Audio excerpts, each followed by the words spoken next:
मैं समझता हूं कि एक बहुत ही ऐतिहासिक फैसला है जब ये संशोधन लाया गया था, रिप्रेजेंटेशन ऑफ पीपल एक्ट में संशोधन लाया गया था और इनकम टैक्स एक्ट में संशोधन लाया गया था, कंपनीज एक्ट में संशोधन लाया गया था।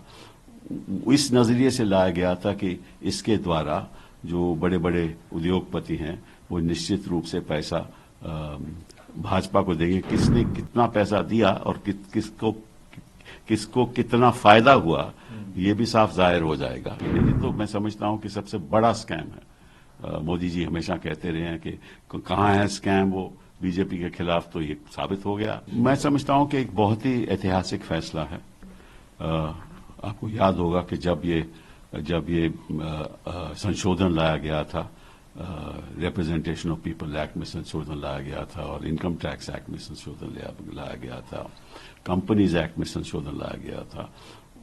इस नजरिए से लाया गया था कि इसके द्वारा जो बड़े बड़े उद्योगपति हैं वो निश्चित रूप से पैसा भाजपा को देंगे, क्योंकि भाजपा की सरकार थी।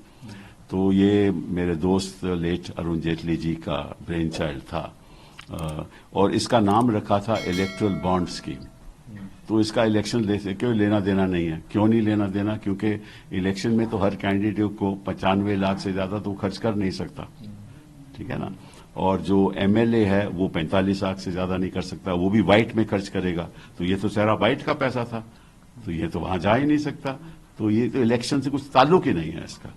It's a bonding. ये तो बॉन्ड करना था अपने आप को नजदीकी, क्योंकि जो भी पैसा देगा वो टेलीफोन करके बात भी कर सकता है, राइट। उसकी बात भी सुनी जाएगी, उसके काम भी होंगे। तो निश्चित रूप से ये जो इलेक्टोरल बॉन्ड स्कीम है और सुप्रीम कोर्ट ने जो आज रद्द की है, तीनों income tax, companies act and representation people act की अमेंडमेंट रद्द कर दी है। तो अब क्या होगा कि 3 हफ्ते में जो स्टेट बैंक ऑफ इंडिया के पास जानकारी है कि किन किन लोगों ने इलेक्टोरल बॉन्ड खरीदे और किस पार्टी को दिए गए, वो सारी जानकारी 3 हफ्ते में इलेक्शन कमीशन को दी जाएगी।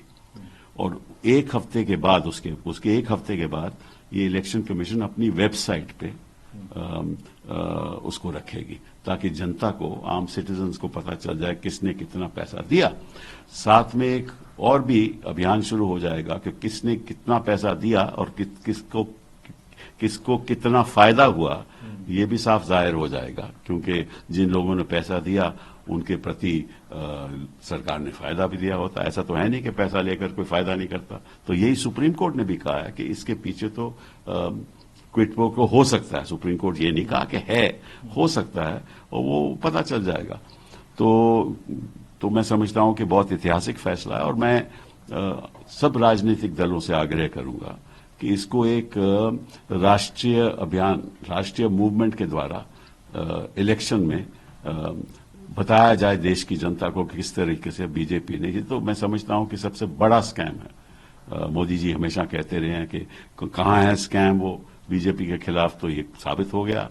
कहां है स्कैम? ये तो आपके द्वारा ही है स्कैम किया हुआ। और